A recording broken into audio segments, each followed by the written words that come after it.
आज नया साल है, मुझे गुलाब के फूल दे रहे हैं। सभी गुरुजी हैं, टीचर्स हैं जो बच्चों का भविष्य बनाते हैं।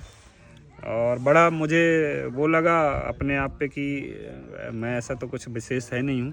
जब इन्होंने बोला कि आज नया वर्ष है, हम अपनी शुरुआत आपके साथ करना चाह रहे थे, तो जो गुरुजनों के आशीर्वाद से यहाँ तक पहुँचा हूँ।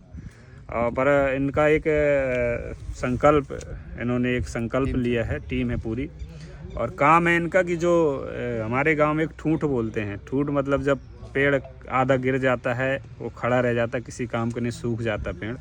तो ये जो बच्चे ड्रॉप आउट होते हैं, पढ़ाई छोड़ देते हैं, वैसे वो ठूंठ की तरह उसको ये पेड़ बनाने का काम कर रहे हैं। उसके साथ मिलकर मेहनत कर रहे हैं। और एक सबसे बड़ी खासियत है इनकी, ये 1 रुपए का काम है, सिस्टम है। और जब ये संगठन चला रहे तो सभी लोग 1-1 रुपए देते हैं डेली। और उस 1-1 रुपए से कितने बच्चों को भविष्य अभी तक आप लोग 30-35 बच्चों को 30-35 बच्चों को, ड्रॉप आउट बच्चे जो 8वीं 9वीं से पढ़ाई छोड़ देते। जैसे गांव में हमारे स्कूल 8वीं तक है, उसके बाद कई बाहर पढ़ने नहीं जाते, कई पैसों की प्रॉब्लम के कारण कई परिवार में पढ़ने नहीं देने देते, जैसे बेटियां हैं। तो ये सब उनको मोटिवेट करते हैं, उनकी आर्थिक मदद करते हैं और उनका नाम पढ़ लिखवाते हैं और पढ़ाते हैं। तो ऐसे लोगों के साथ मुझे 9 वर्ष मनाने का मौका मिला, तो बहुत बहुत धन्यवाद कहूँगा। और ये सब लोग गुलाब का फूल लाए हैं। ये हमारा भी सर, हम लोग का भी सौभाग्य है कि आपके साथ 9 वर्ष मनाने का अवसर मिला सर। साथ में सर जैसे नवोदय का हो गया, हम लोग पढ़ाते हैं और हर साल बच्चों के स्टूडेंट ऑफ ईयर का एक कॉन्सेप्ट है। तो जो बच्चा सबसे अच्छे स्कूल में होता है तो हम लोग उनको शील्ड भी देते हैं। कोशिश ये तो रहती पहले 1 देते थे सर, तो हमने ये देखा कि अधिकतर मतलब ये बिल्कुल सत्य बात है, तो बच्चियों को ज़्यादा पढ़ाएं। कि मतलब ये मेरा खुद का अनुभव है, मैं 15 साल से पढ़ा रहा हूँ कि हर स्कूल में लड़कियां ज़्यादा अच्छी थी। मतलब स्टूडेंट ऑफ ईयर जितनी हम बांटते थे, तो अगर 15 हैं तो 15 में से 14 तो लड़कियां ही ले जाती थी। तो फिर सर लड़के बड़ा डिमोटिवेट होते थे। हाँ, तो सर हमने क्या किया कि अपने स्कूल में मतलब ये था कि फिर 2 कर दिए कि हमने कहा 1 लड़का 1 लड़की। तो चलो तुम्हारा कंपटीशन केवल लड़कों से ही है, तो लड़कियों से तुम आगे नहीं निकल पाओगे। तो मेरा निवेदन है, और सर बिल्कुल निवेदन करिए कि अपने घर की लड़कियों को जरूर पढ़ाएं।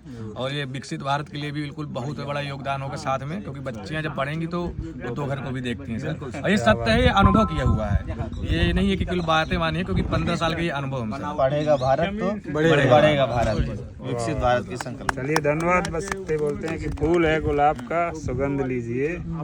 फूल है गुलाब का, सुगंध लीजिए। गुटखा खाना बंद कीजिए। फूल है गुलाब का, सुगंध लीजिए। गुटखा खाना बंद कीजिए। और 1-1 रुपए इनको देकर बच्चों को पढ़ाना का प्रबंध कीजिए। इनके साथ मिलकर संकल्प ले। संकल्प संस्था में भी 1-1 रुपए आप लोगों को जब भी जरूरत पड़े तो बताइएगा। Thank you. Happy new year. Happy new Kerala में अब लगाओ फिर फोटो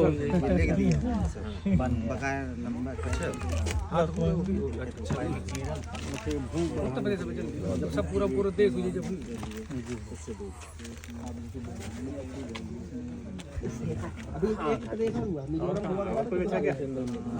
हाथ ठीक हो गया है आपका।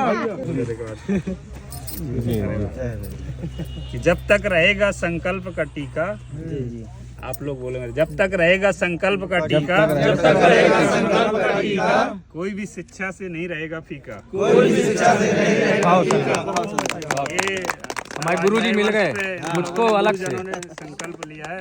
मैं ईश्वर से प्रार्थना करूंगा कि हर किसी को शिक्षा मिले और हमारा भारत देश जल्दी 100% शिक्षित हो। जी सर, धन्यवाद। आपका सहयोग रहेगा, आपके विचार, आपका बिल्कुल बस यही संकल्प है। बहुत मोटिवेशनल है सर। आपने जो ये जितने यहाँ पर है ना, तो थोड़ा बहुत कम पढ़ाते रहे होंगे। आज